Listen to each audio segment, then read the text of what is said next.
Hallelujah, praise the Lord. પ્રભુનો આભાર માનીએ ફરી એકવાર. આજનો સુંદર દિવસ પ્રભુએ તમારા અને મારા જીવનમાં આપ્યો છે. ઈશ્વરની કૃપા છે, જેણે યર્મિયાના વિલાપની અંદર આપણને કહ્યું છે કે યહોવાની કૃપાને લીધે અમે નાશ પામ્યા નથી. તેની દયા અખૂટ છે અને તે દર સવારે નવી અને તાજી થાય છે. આજના આ દિવસની અંદર પણ એ જ ઈશ્વરની અદ્ભુત કૃપા કે જે આપણા જીવનમાં ઈશ્વરે નવી અને તાજી કરી છે. આ દિવસને માટે પ્રભુનો આભાર માનીએ અને વર્ષના પ્રથમ દિવસની અંદર મંડળીના બાળક તરીકે આપ સર્વને પ્રભુ શ્રી કૃષ્ણના નામમાં હું આવકાર કરું છું. અલગ અલગ જગ્યાઓથી અલગ અલગ જગ્યાઓ પર રહેતા નોકરીની અંદર જોડાયેલા આપ સર્વ પરિવાર તરીકે આજે મંડળીની અંદર તમે સહભાગી બન્યા છો. એ દરેકને આપ સર્વને આવકાર કરતા આપ સર્વને નવા વર્ષની પ્રેમી સલામ પાઠવું છું. Praise the lord. હાલેલુયા. આપણી પાસે બે પ્રસંગો છે. એક તો છે અત્યારે વચનની સેવા અને ત્યાર પછી બાળ અર્પણ પણ છે, અને જેના સંબંધી પણ આપણે એના માટે પણ આપણે જવાના છે. આજનું વચન જે છે બહુ લાંબો સમય હું નહીં કહીશ, પણ થોડા સમય માટે પરમેશ્વરનું વચન આપણે વાંચન કરીશું. મારી સાથે તમે ખોલજો નવા કરારની અંદર હિબ્રુઓને પત્રો એનો 10મો અધ્યાય. હિબ્રુઓને પત્રો એનો 10મો અધ્યાય આપણે કાઢીએ અને 19 વચનથી આગળ આપણે વાંચવાના છે. હિબ્રુઓને પત્રો એનો 10મો અધ્યાય 19 વચનથી આપણે આગળ વાંચન કરીએ. ત્યાં એ પ્રમાણે લખ્યું છે, મારા ભાઈઓ, તેણે આપણે સારું પડદામાં થઈને એટલે પોતાના શરીરમાં થઈને એક નવો તથા જીવતો માર્ગ ઉઘાડ્યો છે. તે માર્ગમાં થઈને ઈસુના રક્ત દ્વારા પરમ પવિત્ર સ્થાનમાં પ્રવેશ કરવાને આપણને હિંમત છે. અને વળી દેવના ઘર ઉપર આપણો એક મોટો યાજક છે. માટે દુષ્ટ અંતકરણથી છૂટવા સારું આપણા હૃદય પર છંટકાવ પામીને તથા નિર્મળ પાણીથી શરીરને ધોઈને આપણે શુદ્ધ હૃદયથી અને પૂરેપૂરા નિશ્ચયથી વિશ્વાસ રાખીને દેવની સન્નિધિ જઈએ. આપણે આપણી આશાની કબૂલાત દ્રઢ પકડી રાખીએ, કેમ કે જેણે વચન આપ્યું તે વિશ્વાસ યોગ્ય છે. અને પ્રેમ રાખવાને તથા સારા કામ કરવા અરસપરસ ઉત્તેજન મળે માટે આપણે એકબીજાનો વિચાર કરીએ. અને જેમ કેટલાય કરે છે તેમ આપણે એકઠા મળવાનું પડતું ન મૂકીએ, પણ આપણે એકબીજાને ઉત્તેજન આપીએ. અને જેમ જેમ તમે તે દાડો પાસે આવતો જુઓ તેમ તેમ વિશેષ પ્રયત્ન કરો. પ્રભુ એના આ વાંચેલા વચનને આશીર્વાદિત કરે. હાલેલુયા. મારો આજનો જે વિષય છે નવો અવસર. જો કે ઘણા સમયથી નવા વર્ષને માટેની મારી એક તૈયારી હતી. ઘણા બધા વિષયો પણ મેં લીધા, પણ આ વિષય મને એવું લાગ્યું કે નહીં, આ દરેકના માટે એક સારું જ વિષય જે છે નવો અવસર. પરમેશ્વર દરેકના જીવનની અંદર એક અવસર આપે છે, પણ ગીતની અંદર એવું ગાવામાં આવ્યું છે કે અવસર આવે ના વારંવાર, વારંવાર અવસર આવતો નથી. પણ એક તક, એક સમય, એક અવસર કે જે હાલના સમયની અંદર પરમેશ્વર દરેકના જીવનમાં આપે છે. એનું કારણ એ છે કે એ ઈશ્વરની જે કૃપા છે જેને લઈને તમે અને હું આપણે જીવતા છીએ. હાલેલુયા. અને તમે અને હું એવા આપણે યોગ્ય નથી. તમે અને હું આપણે એવા ઈશ્વરના માટે યોગ્ય બની શક્યા નથી, પણ તેમ છતાં એ ઈશ્વરની અદ્ભુત કૃપાની અંદર પરમેશ્વરે તમને અને મને સાજા રાખેલા છે. એ પરમેશ્વરે તમને અને મને જીવતા રાખ્યા છે. એ સૌથી મોટી કૃપા તમારા અને મારા જીવન પર છે. આજનો આ દિવસ એ વર્ષનો પ્રથમ દિવસની અંદર ઈશ્વરની ઉપસ્થિતિમાં આવવું એ ઈશ્વરની સૌથી મોટામાં મોટી કૃપા તમારા અને મારા જીવનમાં છે વાલાઓ. હાલેલુયા. અને ઈશ્વરની એ કૃપા વગર, ઈશ્વરની યોજના વગર, ઈશ્વરની એ ઈચ્છા વગર તમે અને હું ઈશ્વરની ઉપસ્થિતિમાં આવી શકતા નથી. પણ ચાહે છે પરમેશ્વર ઈચ્છે છે કે આપણે તેમની ઉપસ્થિતિમાં રહી શકીએ. અને જે વિષય મેં લીધો એના દ્વારા જે કહેવા માંગુ છું, આ એક આપણા માટે એક નવો અવસર છે. નવો અવસર એટલા માટે કહું છું કે નવું વર્ષ તો દર વર્ષે આવે છે. દર વર્ષે આ દિવસ તમને મને આપવામાં આવે છે, પણ તેમ છતાં કદાચ બની શકે કે એ વર્ષ પામ્યા પછીનો જે દિવસો છે, પછીના જે સમયો છે, એ સમયોની અંદર કદાચ આપણું જીવન એ પરમેશ્વરથી દૂર થઈ ગયેલું હોય. અહીંયા જે પ્રમાણે લખવામાં આવ્યું છે 19મા વચન આપણે વાંચ્યું કે મારા ભાઈઓ, તેણે આપણે સારું પડદામાં થઈને એટલે પોતાના શરીરમાં થઈને એક નવો અને કેવો માર્ગ ઉઘાડ્યો છે? જીવતો માર્ગ ઉઘાડેલો છે. આ વર્ષની અંદર હું તમને જે કહેવા માંગુ છું, પરમેશ્વરે જે અવસર તમને મને આપેલો છે, અને અવસરની અંદર આપણે એ જ બાબત ઈશ્વર આપણા જીવન માટે ચાહે છે કે ઈશ્વરે એક તમારા અને મારા માટે એક નવીન આશા આપેલી છે. હાલેલુયા. નવીન આશા. અને નવીન આશા તો એ છે કે તમારા અને મારા આ વીતી ગયેલા 24ના વર્ષની અંદર જે તકલીફો, જે મુશ્કેલી, જે સતાવણીનો આપણે સામનો કર્યો છે, જે દુઃખમાંથી આપણે પસાર થયેલા છે. પાછલા દિવસની અંદર એક વ્યક્તિએ એ પ્રમાણે કહ્યું કે સાહેબ, આવનાર 25મું જે વર્ષ છે 24ના વર્ષ કરતા ઘણું કષ્ટદાયક છે. અને જો એ સાચી વાત હોય તો તમારા અને મારા માટે એક પડકારરૂપ બાબત છે કે તમારે અને મારે પ્રભુની અંદર વિશેષ કરીને અહીંયા જે પ્રમાણે વાંચ્યું કે આપણે પ્રભુની અંદર તૈયાર થવું પડે. જો 2025મું વર્ષ આ જગતના માટે, દુનિયાના માટે જો દુઃખદાયક હોય, એ કષ્ટદાયક જો હોય, એ કપરો જો હોય, તો તમારા અને મારા જીવનની અંદર આ એક અવસર પરમેશ્વર આપેલો છે, જેની અંદર તમારા અને મારા જીવનને આપણે તૈયાર કરી શકીએ. અહીં જે પ્રમાણે લખ્યું છે કે ઈસુ ખ્રિસ્તે કહે છે કે પોતાના શરીરમાં થઈને એક નવો તથા જીવતો માર્ગ કહે છે કે તમારા અને મારા માટે ઉઘાડેલો છે. અને જે મેં તમને નવીન આશા સંબંધી જે હું કહેવા માંગુ છું કે દરેક વ્યક્તિના જીવનની અંદર એ આશા જીવંત હોવી જોઈએ. જીવંત થવાનો મતલબ કે જે આશા તમારા મારા જીવનની અંદર આપેલી છે, ઘણી બધી વખત આપણે એમાંથી શંકા ઉત્પન્ન થાય છે. ઘણી બધી વખત એ આશાને આપણે ગુમાવી દઈએ છીએ, કેમ કે આપણા જીવનો ભટકી જતા હોય છે. ઘણી બધી વખત તમારા અને મારા જે ઈશ્વર પ્રત્યેના જે સંબંધો હોવા જોઈએ, ઈશ્વર સાથેની જે સંગત હોવી જોઈએ, પ્રાર્થના જે હોવી જોઈએ, ઈશ્વરની જે સેવાઓ હોવી જોઈએ, પરમેશ્વર જે આપણા માટે ચાહે છે, એ ના હોવાના કારણે જે જીવંત આશા તમને મને જે આપેલી છે, એ આશાને આપણે ગુમાવી શકીએ છીએ, અથવા તો આપણને એમ લાગે છે કે નહીં, હવે મારાથી સફળ નહીં થવાય. એ જે આશા જે તમને મને આપેલી છે, એ જીવંત આશાની અંદર આપણે નિષ્ફળ થઈ જઈએ છીએ. પણ આજ સવારે આપ સર્વને જેવું કહેવા માંગુ છું, પરમેશ્વર આ નવીન વર્ષની અંદર પરમેશ્વર તમારા મારા જીવન માટે એક નવી બાબતો લાવવા માંગે છે. યશાયા પ્રબોધકના પુસ્તકની અંદર જ્યારે આપણે વાંચીએ 43મા અધ્યાયની અંદર, તો ત્યાં એ પ્રમાણે લખ્યું છે, ગઈકાલે તમે અને હું આપણે ગત વર્ષના દરેક બાબતોને આપણે યાદ કરી હતી. ગત દિવસની અંદર રહેલા દરેક કાર્યોને આપણે યાદ કરીને આપણે ઈશ્વરનો આભાર માનેલો હતો. અને ઈશ્વરના અંદર જો આપણે ભૂલો કરી હોય તો આપણે પાપનો પસ્તાવો પણ કરેલો. યશાયા પ્રબોધકનું પુસ્તક એના 43મો અધ્યાય અને એનું 18મું વચન જ્યારે આપણે વાંચીએ તો ત્યાં એવું લખવામાં આવેલું છે. યશાયા પ્રબોધકનું પુસ્તક એનો 43મો અધ્યાય અને 18 વચનથી જ્યારે આપણે આગળ વાંચીએ તો એમ લખ્યું છે કે તમે આગલી વાતોનું સ્મરણ કરશોમાં અને પુરાતન બીનાઓ કહે છે કે ધ્યાનમાં લેશોમાં. જુઓ, હું નવું કામ કરનાર છું, તે હમણાં નીકળી આવશે, શું તમે તે જાણશો નહીં? હું તો અરણ્યમાં માર્ગને ઉજ્જળ પ્રદેશમાં નદીઓ કરી આપીશ. જંગલનો શ્વાપદો, શિયાળો તથા સામૃગો મને માન આપશે, કારણ કે મારા લોકને એટલે મારા પસંદ કરેલાઓને પાવા સારું હું અરણ્યમાં પાણી તથા ઉજ્જળ પ્રદેશમાં નદીઓ કરી આપું છું. અને મેં આ લોકોને મારા પોતાને માટે બનાવ્યા છે, અને તેઓ મારી સ્તુતિ ગાશે. Hallelujah, hallelujah, praise the Lord. સાંભળો છો? પરમેશ્વરનું વચન આપણને પ્રમાણે કહે છે કે તમે કહે છે કે આગલી જે વાતો છે, આગલી જે સ્મરણો છે, એ દરેક બાબતોને કહે છે કે તમે યાદ નહીં કરશો, એને ફરીથી સ્મરણમાં નહીં લાવશો.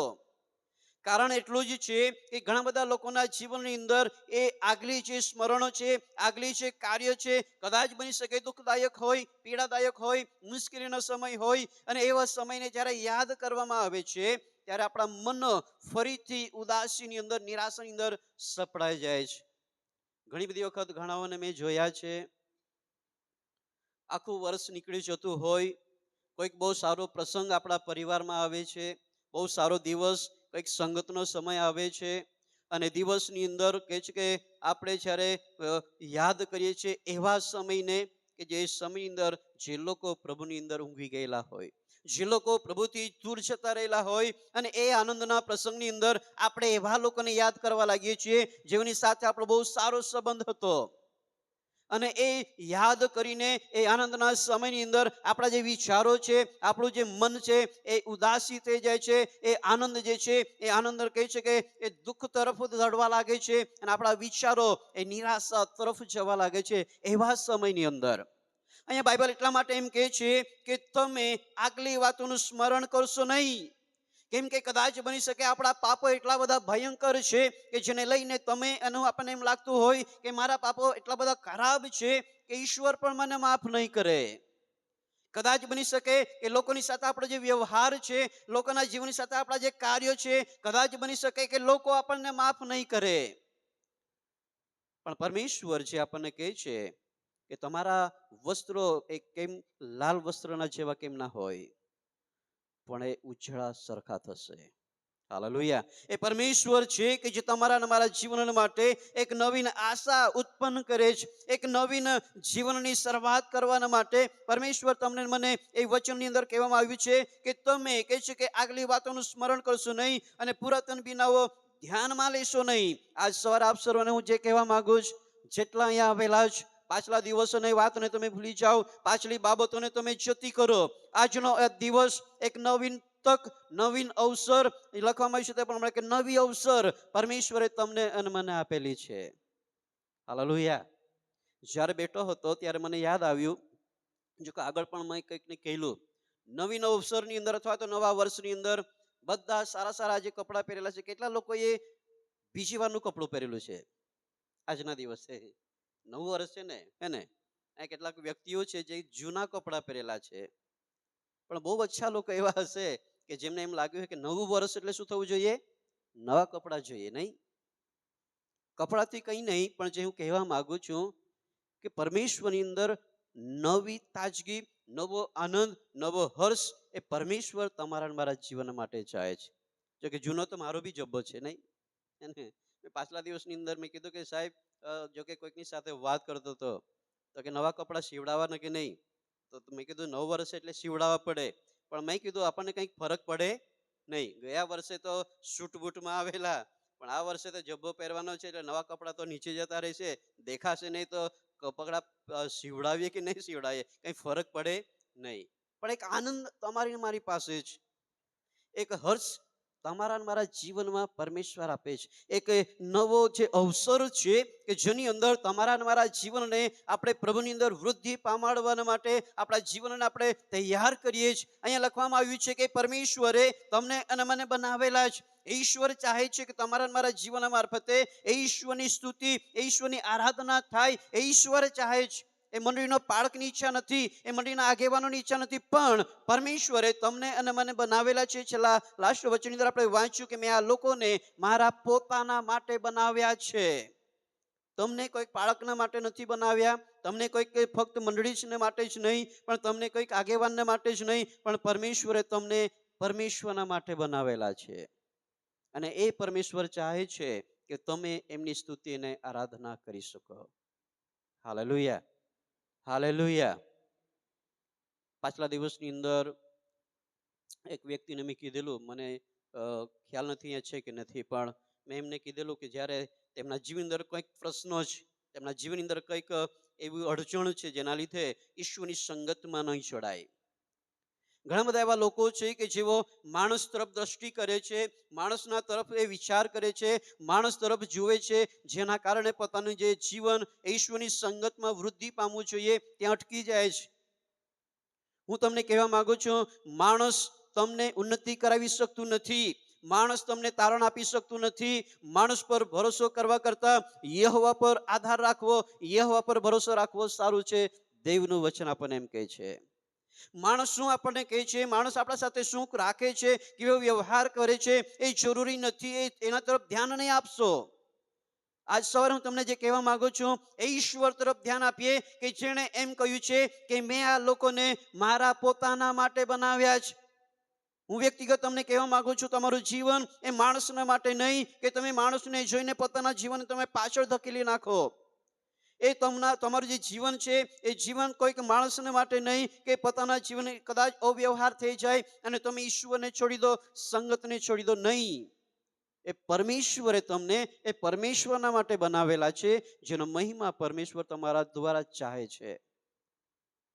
આજ સવારે હું તમને કહેવા માંગુ છું, અહીંયા લખ્યું છે તે પ્રમાણે કે ઈશ્વરે તમારા અને મારા માટે એક માર્ગ ખુલ્લો કર્યો છે. આજે કે નવીન એક અવસર પ્રભુએ તમને મને આપેલો છે, અને અવસરની અંદર આપણા જીવનને એવી રીતે આપણે તૈયાર કરીએ, દુનિયાની કોઈ પણ માણસની તાકાત હોય, શૈતાનની કુયુક્તિ હોય, પણ પરમેશ્વરના પ્રેમથી, પરમેશ્વરના સંગતથી તમને અને મને કોઈ તોડી નહીં શકે. Amen, hallelujah. સાંભળો છો, તમારા મારા જીવનને આપણે એવા તૈયાર કરવાના છે કે દુનિયાની કોઈ પણ એવી બાબત તમને મને ઈશ્વરથી વેગળા નહીં કરી શકે. નવા કરારની અંદર લુકની લખેલી સુવાર્તા એના 15મા અધ્યાયની અંદર જ્યારે આપણે જોઈએ તો ત્યાં ઉડાવ દીકરા સંબંધી આપણને જોવા મળે છે. અને આ ઉડાવ દીકરાના જીવનની અંદર પહેલું જે વચન છે એ વચનની અંદર જોઈએ તો ઘણી બધી બાબતો આપણને જોવા મળે. પહેલું મતલબ કે 11મું વચન, 15મો અધ્યાય 11મા વચનની અંદર એમ લખ્યું છે, વળી તેણે કહ્યું કે એક માણસને 2 દીકરા હતા. એક માણસને કેટલા દીકરા હતા?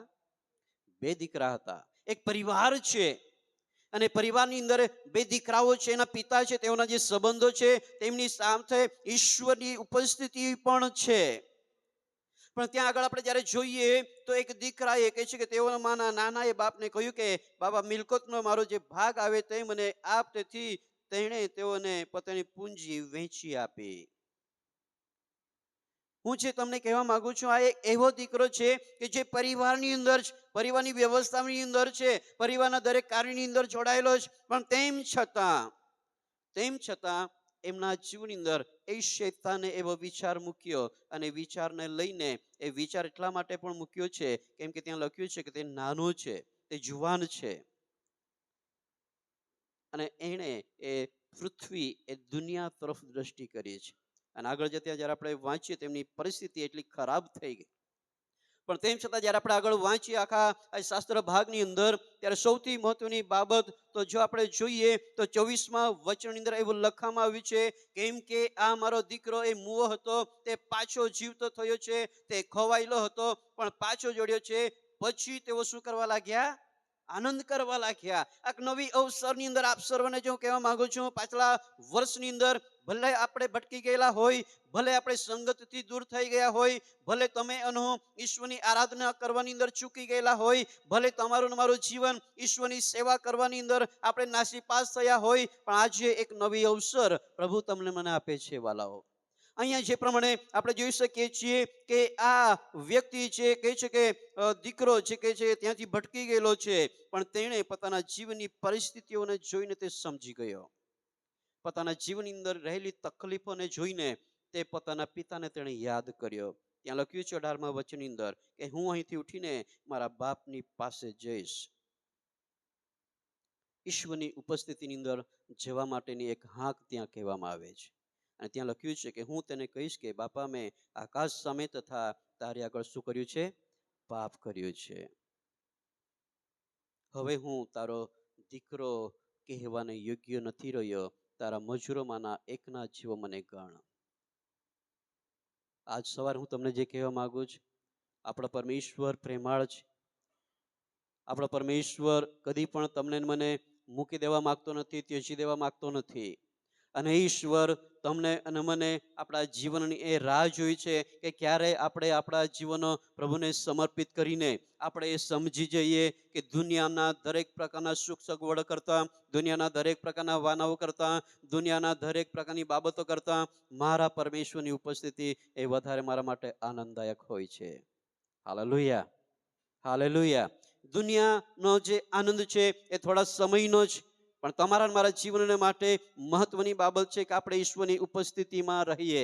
અને આજ સવારે હું તમને એ જ કહેવા માંગુ છું, એક નવી અવસરની સાથે આપણા જીવનને પ્રભુની અંદર આપણે તૈયાર કરીએ. પ્રભુ જે તમને મને ચાહે છે, આગળના વચન જ્યારે આપણે જે હિબ્રુના પત્રની અંદર વચન વાંચ્યું છે, આગળના વચન અંદર સૌથી મહત્વનું જે વચન જે હું તમને કહેવા માંગુ છું, ત્યાં લખવામાં આવ્યું છે 23મા વચનની અંદર, હિબ્રુને પત્ર 10મો અધ્યાય જે શાસ્ત્ર ભાગ વાંચ્યો છે, 23મું વચન આપણે વાંચીએ તેમ લખ્યું છે, આપણે આપણી આશાની કબૂલાતને કહે છે કે દ્રઢ પકડી રાખીએ. એ આશા કે જે જીવંત આશા છે, એ અનંત જીવનની આશા છે, એ પરમેશ્વર તરફથી કહે છે કે મળતા આશીર્વાદોની આશા છે, એ પરમેશ્વર તરફથી આપણા જીવન માટે એ જીવંત આશા કે જે પરમેશ્વરે તમને આપેલી છે. અહીંયા લખવામાં આવ્યું છે કે આપણે આપણી આશાની કબૂલાત દ્રઢ પકડી રાખીએ, કેમ કે જેણે વચન આપ્યું તે વિશ્વાસ યોગ્ય છે. આ તમારી સામે ઉભેલો પાળક સાહેબ કદાચ તમને એ યોગ્ય ના લાગે, તમારી સામે બેઠેલા આગેવાનો કદાચ યોગ્ય ના હોય, તમારા લીડરશિપ કરનારા વ્યક્તિ કદાચ તમારા યોગ્ય ના હોય, પણ પરમેશ્વર અહીંયા આપણને વચન એમ કહે છે કે આપણે આપણી આશાની કબૂલાત દ્રઢ પકડી રાખીએ, કેમ કે જેણે વચન આપ્યું તે વિશ્વાસ યોગ્ય છે. કદાચ અમે ભરોસો તમારો તોડી શકીએ, આગેવાનો તમારો ભરોસો તોડી શકે, કદાચ લીડરો તમારો ભરોસો તોડી શકે, પરિવારનું કોઈક સારી વ્યક્તિ તમારો ભરોસો તોડી શકે, પણ અહીંયા પરમેશ્વર જે વચનની અંદર આપણને કહે છે કે જેણે વચન આપ્યું તે વિશ્વાસ યોગ્ય છે. હાલેલુયા. એ પરમેશ્વર વાલાવ તમારા મારો પરમેશ્વર એ વિશ્વાસ યોગ્ય છે, અને એ પ્રભુ તમારા મારા માટે ચાહે છે કે આપણે એ આશાની કબૂલાત દ્રઢ પકડી રાખી છે. આશા તમને આપી છે એ વર્ષ દરમિયાન, ફક્ત આજના દિવસે નહીં, પણ આવનાર વર્ષના દરેક દિવસોની અંદર, દરેક સમયની અંદર તમારા મારા જીવનને આપણે એ આશાને દ્રઢ પકડી રાખીએ જે પરમેશ્વર દ્વારા તમને મને આપવામાં આવેલી છે. અને શરૂઆતના વચન પણ આપણે એ જ વાક્યું છે કે તેણે આપણે સર પડદામાં થઈને એટલે પોતાના શરીરમાં થઈને એક નવો અને જીવતો માર્ગ વાલા ઉઘાડેલો છે. પણ તેમ છતાં ઘણી બધી વખત આપણા જીવનો જે છે એ જીવનો ઈશ્વરથી ભટકી જાય છે. જે સમયની અંદર પ્રભુ ઈસુ ખ્રિસ્તનો સમય હતો, અને એ સમયની અંદર ઘણા બધા એવા શાસ્ત્રી અને ફરસીઓ સંબંધી બાઇબલનું વચન આપણને એ પ્રમાણે કહે છે, માથેની લખેલી સુવાર્તા એના 23મા અધ્યાયની અંદર, માથેની લખેલી સુવાર્તા એના 23મા અધ્યાયની અંદર જ્યારે આપણે વાંચીએ તો ત્યાં એવું લખવામાં આવેલું છે 37મા વચનની અંદર, માથેની લખેલી સુવાર્તા એનો 23મો અધ્યાય 37મા વચનમાં લખ્યું છે કે ઓ યરૂશલેમ યરૂશલેમ, પ્રબોધકોને મારી નાખનાર અને તારી પાસે મોકલેલાઓને પથ્થરે મારનાર, જેમ મરઘી પોતાના બચ્ચાને પાંખો તળે એકઠા કરે છે, તેમ તારા છોકરાને એકઠા કરવાનું મેં કેટલી વાર ચાહ્યું, પણ તમે ચાહ્યું નહીં. કદાચ વાલાઓ ગત દિવસની અંદર મળેલી અવસર, ગત દિવસની અંદર મળેલો સમય, ગત દિવસની અંદર મળેલી એ તકને કદાચ આપણે ગુમાવી દીધી હોય, ગત વર્ષની અંદર ઈશ્વરની કૃપાનો અનુભવ કદાચ આપણે ચૂકી ગયા હોય, ગત વર્ષની અંદર ઈશ્વરની સંગતને કદાચ આપણે ચૂકી ગયા હોય, આપણે નાસીપાસ થઈ ગયા હોય, કદાચ આપણે બહાના કાઢ્યા હોય, કદાચ આપણે ઈશ્વરને સ્થાન આપી શક્યા ના હોય. પણ પ્રભુ જે ચાહે છે કે આપણે ઈશ્વરની ઉપસ્થિતિમાં રહીએ, ઈશ્વરના સાનિધ્યની અંદર ભાલો આપણા જીવનને માટે આપણે તૈયાર થઈએ. પરમેશ્વર ભાલો દરેક સમયની અંદર અલગ અલગ રીતે તમારા મારા જીવનમાં વાત કરે છે. લુકની લખેલી સુવાર્તા 19મા અધ્યાયની અંદર એક ઠીંગણા વ્યક્તિ સંબંધી લખવામાં આવેલું છે. લુકની લખેલી સુવાર્તા એના 19મા અધ્યાયની અંદર, અને એ બાબતને શાસ્ત્ર ભાગને પણ આપણે બધા જાણીએ છીએ, પણ એની અંદર પણ એક બાબત જે હું તમને કહેવા માંગુ છું. આ ઝાંખી દાણી જેના સંબંધી લખ્યું છે કે તે એક શ્રીમંત વ્યક્તિ હતો, અને આગળના વચનની અંદર જ્યારે આપણે વાંચીએ તો ત્યાં એવું લખવામાં આવ્યું છે, એના સંબંધી આપણે જાણી શકીએ છીએ 8મા વચનની અંદર કે ઝાંખી ઊભા રહીને પ્રભુને કહ્યું કે પ્રભુ, હું મારી સંપત્તિનો અડધો ભાગ દરિદ્રીઓને આપું છું, જો ન્યાયથી મેં કોઈનું કોઈ પડાવી લીધું હોય તો હું તેને 6 ગણું પાછું આપીશ. આ બે વચનોની અંદર જે આપણે સમજી શકીએ છીએ એમનું જીવન એ પ્રકારનું હતું. તે પડાવી લેનાર હતો, તે છીનવી લેનાર હતો, એ વધારાનું લઈ લેનાર વ્યક્તિ હતો. ત્યાં લખ્યું છે કે તે ગરીબો ઉપર અત્યાચાર કદાચ તેમણે કરેલું હોય, પણ અહીંયા આપણે જ્યારે જોઈએ તો પ્રભુ ઈસુ ખ્રિસ્તે 9મા વચન એમ કહ્યું છે, ઈસુએ તેને કહ્યું કે આજ આ ઘરે તારણ આવેલું છે. આજે તમારા મારા જીવનમાં આપણે ગમે તે ક્ષેત્રની અંદર જોડાયેલા હોય, ગમે તે જગ્યાની અંદર હોઈએ, પણ પરમેશ્વર એક નવી તક એક નવો અવસર આજે તમને મને આપેલો છે. આ વચનો દ્વારા હું એટલું જ કહેવા માંગુ છું, સૌથી મહત્વની બાબત કે આપણે એ આશાને પકડી રાખીએ કે જે આશા પરમેશ્વરે તમને મને આપેલી છે, અને એ આશાની અંદર પકડી રાખવાના માટે આપણા જીવનનો મહત્વની બાબત છે કે પ્રભુના ઉપસ્થિતિમાં રાખીએ. બે બાબતો આ વચનો દ્વારા કહેવા માંગુ છું. એ બે બાબતો એ છે કે ઈશ્વરની એ આશાને આપણે આપણા જીવનમાં પકડી રાખીએ અને એ આશાને પ્રાપ્ત કરવાના માટે આપણા જીવનો પ્રભુને સમર્પિત થઈએ. જ્યાં સુધી સમર્પણ ના હોય ત્યાં સુધી એ જીવંત આશાને આપણે પ્રાપ્ત કરી શકતા નથી. કેમ કે જો સમર્પણ નથી તો આપણું જીવન પણ એ પ્રમાણે ના હોય. સમર્પણ નથી, ઈશ્વરની ઉપસ્થિતિમાં પણ ના હોઈએ. સમર્પણ નથી, ઈશ્વરની આરાધના પણ એ પ્રમાણે કરી શકતા નથી. માટે આજે એક નવો અવસર પ્રભુએ ભલાવો તમને અને મને આપેલા જ, અને એટલા માટે પાઉલ પ્રેરિત જે પ્રમાણે કહે છે, એક વચન વાંચીએ આપણે. પાઉલ પ્રેરિત ફિલિપીના લોકોને જે પ્રમાણે કહે છે, 3 અધ્યાય એક વચન વાંચી પછી આપણે બંધ કરી દઈશું. ફિલિપીને પત્ર એનો 3 અધ્યાય અને એનું વચન આપણે જોઈએ તો 13 વચનથી આગળ એવું લખ્યું છે. બહુ જાણીતા વચનો છે. ભાઈઓ મેં પકડી લીધું છે એમ હું ગણતો નથી, પણ એક કામ હું કરું છું, એટલે કે જે પછવાડે છે તેને વિસરીને અને જે આગળ છે તેની તરફ થઈને ખ્રિસ્ત ઈસુમાં દેવના સ્વર્ગીય આમંત્રણના ઇનામને વાસ્તે નિશાનની ભણી શું કરું છું? આગળ ધસું છું. માટે આપણામાંના જેટલા પૂર્ણો છે તેટલાય એવી જ મનોવૃત્તિ રાખવી, અને જો કોઈ બાબત વિશે તમને જુદી મનોવૃત્તિ હોય તો દેવ એ પણ તમને શું કરશે? પ્રગટ કરશે. જો તમારા મારા જીવન અંદર એવા મનોજ એવા વિચારો છે જે તમને મને એમ લાગતું હોય કે આપણે પ્રભુની અંદર એ નિશાની તરફ આપણે વૃદ્ધિ પામી રહેલા છે, આપણે એમને પ્રાપ્ત કરીશું, પણ જો કદાચ એ અશક્ય લાગતું હોય, પણ દેવ લખે છે, દેવનું વચન કહે છે કે દેવ એ પણ તમને શું કરશે? પ્રગટ કરશે. પરમેશ્વર એ તમને જ્ઞાન આપશે, એ પરમેશ્વર તમને મને બુદ્ધિ આપશે, એ પરમેશ્વર તમને મને અગવાઈ આપશે, એ પવિત્ર આત્માનું એ સામર્થ્ય કે જે આ દિવસોની અંદર તમારા મારા જીવન માટે જરૂરી છે, અને એ સામર્થ્ય પ્રભુ તમને મને આપશે, જેના માટે કે આપણે એ આમંત્રણના ઇનામને વાસ્તે એ નિશાનની ભણી આપણે આગળ વધતા જઈએ. વર્ષ તો આવ્યા જ કરશે, પણ અવસર નહીં મળે. વર્ષ તો આપણને મળ્યા જ કરશે, પણ બની શકે છે કે અવસર આપણને ના મળે. એ અવસરને આપણા જીવનમાં આપણે પ્રાપ્ત કરી લઈએ વાલાઓ. એ અવસરને આપણા જીવનમાં એનો ઉપયોગ કરી લઈએ. એ અવસરને આપણા જીવનની અંદર એ તકને આપણે ઝડપી લઈએ કે આજે મારા માટે એક અવસર ઈશ્વર આપેલો છે. આજે ઈશ્વરે મને એક તક આપી છે કે આ નવા વર્ષની અંદર એક નવી શરૂઆત, કે જે નવીન આશા પ્રભુએ મારા જીવન માટે, મારા પરિવારને માટે આપેલી છે, મારા બાળકોને માટે, મારા માતા પિતાના માટે આપેલી છે, અને એની અંદર હું વૃદ્ધિ પામવાના માટે તૈયાર થાઉં. જે પ્રમાણે વચનની અંદર આપણે વાંચ્યું છે એ વચનની અંદર પણ એ જ બાબત આપણને જોવા મળે છે કે છેલ્લા વચનની અંદર આપણે જે વાંચ્યું કે જેમ કેટલાય કરે છે તેમ આપણે એકઠા મળવાનું પડતું ન મૂકીએ, પણ આપણે એકબીજાને ઉત્તેજન આપીએ, અને જેમ જેમ તમે તે દહાડો પાસે આવતો જુઓ તેમ તેમ વિશેષ પ્રયત્ન કરો. આજ સવારે હું તમને એ જ કહેવા માંગુ છું, આ અવસરને આપણે જતી નહીં કરીએ, પણ પરમેશ્વરની અંદર એ અવસરને પ્રાપ્ત કરીને એ દહાડો જે નજદીક આવી રહેલા છે, એ દિવસો જે નજદીક આવી રહેલા છે, એ દિવસો આવે એના પહેલા આપણા જીવનને આપણે આપણા જીવનને તૈયાર કરીએ. એ દિન પ્રતિદિન આપણા મનને, આપણા જીવનને ઈશ્વરની ઉપસ્થિતિમાં લઈ જઈને આપણા જીવનને તૈયાર કરીએ, જેથી કરીને જે પાઉલ પ્રેરિત કહે છે કે ઇનામને વાસ્તે હું આગળ ધસું છું. યશાની અંદર આપણે વાંચ્યું છે એ પાછલી દરેક બિનાઓને તમે ધ્યાનમાં ન લેશો. હું તમને પણ એ જ કહેવા માંગુ છું, પાછલા વર્ષને ભૂલી જાઓ. પાછલા વર્ષની દરેક બાબતોને તમે નાખી દો. હાલના વર્ષ દ્વારા, આ નવીન અવસર દ્વારા, નવીન વર્ષ દ્વારા આગળના જીવનને માટે, આગળના બાબતોને માટે આપણે ધ્યાન આપીએ. આગળના એ ઇનામ જે તમારા મારા માટે રાખેલું છે એની લક્ષ્ય આપણા જીવનમાં બનાવી લઈએ. એ લક્ષ્ય આપણા જીવનની અંદર સતત આપણે યાદ રાખીએ, જેને પ્રાપ્ત કરવાના માટે આપણા જીવન ઈશ્વરની ઉપસ્થિતિમાં હોય. અને ત્યારે હલાવ તમારા મારા જીવનની અંદર આ રહેલા અવસરને આપણે આપણા જીવનમાં પ્રાપ્ત કરીને આપણે આગળ વધી શકીએ છીએ. આ વચનો દ્વારા પ્રભુ આપણને આશીષ આપો. આંખો બંધ કરીએ, પ્રાર્થનામાં છીએ.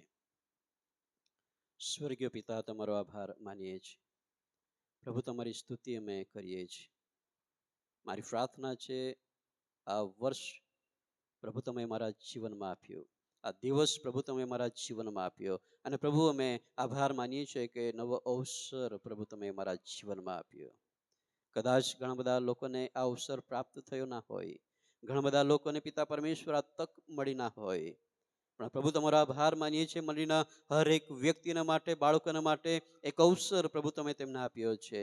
ત્યારે પિતા પરમેશ્વર એ અવસર કે જે પ્રમાણે એવડાવ દીકરાએ એ પ્રાપ્ત કરી લીધો, એ તક એમણે ઝડપી લીધી અને ફરીને એક વાર તેમણે પસ્તાવો કરીને એ પોતાના પિતાની આગળ તે જતો રહ્યો. એ જ તક, એ જ અવસર એ ઝાંખી દાણીના જીવનની અંદર મળ્યો અને એ તકને તેમણે ઝડપી લીધી, એ અવસરને તેમણે પ્રાપ્ત કરી લીધી અને એ અવસરની અંદર પોતાના જીવનને તેણે ઈશ્વર પ્રભુ તમને સમર્પિત કર્યું. પોતાના જીવનમાં રહેલા પાછલા સમયના દરેક એવા પાપો, ભૂલોને, અપરાધોને તેણે ઈશ્વરને તમારી આગળ તેમણે કબૂલાત કર્યા. પિતા પરમેશ્વરની પ્રાર્થના છે આજ સવારે કદાચ અહીં બેઠેલામાંથી કેટલાક એવા લોકો હોય કે જેઓ કદાચ ગત વર્ષની અંદર, ગત દિવસની અંદર એ અવસરને જતી કરી હોય, પણ આજે ફરી વાર પ્રભુ તમે તેમને અવસર આપી છે. ત્યારે હરેક વ્યક્તિ તમારા માટે તૈયાર થાય, મનને તૈયાર કરે, હૃદયને તૈયાર કરે, એ ઇનામને વાસ્તે, એ નિશાન ભણી આગળ વધવાના માટે દરેકના જીવનો પ્રભુ તૈયાર થાય એના માટે મારી પ્રાર્થના છે. અમે સગડા પણ તમારા પવિત્ર અને બળવાન હાથમાં સોંપાય છે. આ પિતા પરમેશ્વર જેઓ સેવકાઈની અંદર જોડાયેલા છે, જેઓ લીડરશીપ કરી રહ્યા છે, તેઓના માટે પણ મારી પ્રાર્થના છે કે નવો અવસર પ્રભુ તમે તેઓને પણ આપ્યો છે સેવાના માટે, તમારા કાર્યના માટે. ત્યારે પિતા મારી પ્રાર્થના છે આ વર્ષ તેમના માટે પિતા એક સેવકાઈને માટે આગળ વધનારું બને માટે પણ મારી પ્રાર્થના છે. અમે સઘળા તમારા પવિત્ર બળવાન હાથમાં સોંપાતા આ પ્રાર્થના ઉદ્ધાર કરતા ઈસુ પ્રભુના પવિત્ર નામમાં માંગીએ છીએ. આમેન.